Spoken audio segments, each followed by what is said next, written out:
네, 지난달 사과를 비롯한 농산물 값의 유가까지 상승하면서 소비자 물가 상승률이 두 달째 3%대를 기록했습니다. 네, 사과는 1년 전보다 무려 88.2%가 올라서 역대 최대 상승폭을 기록했습니다.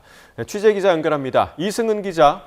네, 경제부입니다. 네, 정부가 농산물 물가를 잡기 위해서 지난달 중순부터 긴급 안정자금 1,500억 원을 풀고 있는데요. 사과와 배값 상승률이 사상 최고폭으로 나타났다고요? 이게 어떻게 된 일인가요? 네, 통계청은 지난달 소비자 물가가 1년 전보다 3.1% 상승했다고 발표했습니다. 지난 2월 3.1%로 반등한 데 이어서 두 달 연속 3%대 초반의 상승률을 이어갔습니다. 농산물이 20.5% 올라 두 달 연속 20%대 상승했습니다. 특히 사과가 88.2%, 배도 87.8%가 뛰어서 역대 최대 상승폭을 기록했습니다. 농산물의 석유류가 1.2% 상승한 게 전체 물가를 끌어올렸습니다.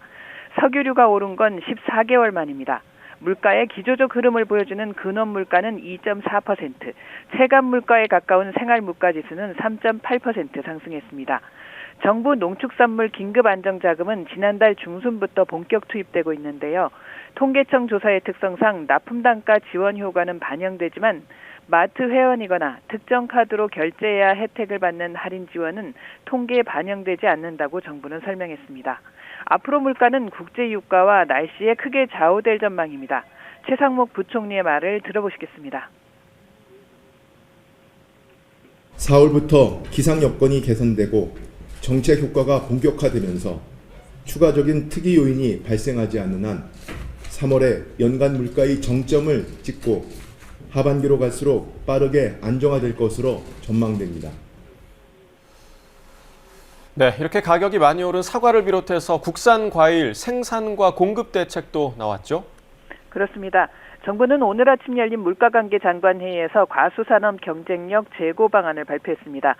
사과의 경우 2030년까지 재배 면적을 지난해 수준인 3만 3천 헥타 이상으로 유지해서 연간 50만 톤 이상을 생산하기로 했습니다.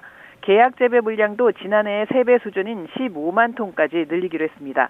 또 사과 재배 적지로 떠오른 강원도의 재배 면적을 지난해의 2배인 2천 헥타로 확대합니다. 스마트 과수원도 60곳으로 늘려서 국산 사과의 8%를 공급하기로 했습니다.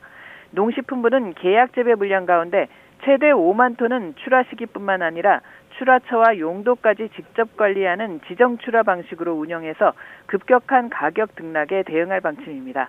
지금까지 YTN 이승은입니다.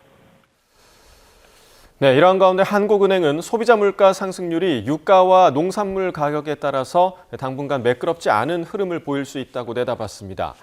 김웅 한국은행 부총재보는 오늘 오전 물가 상황 점검 회의를 주재한 자리에서 이같이 말했습니다.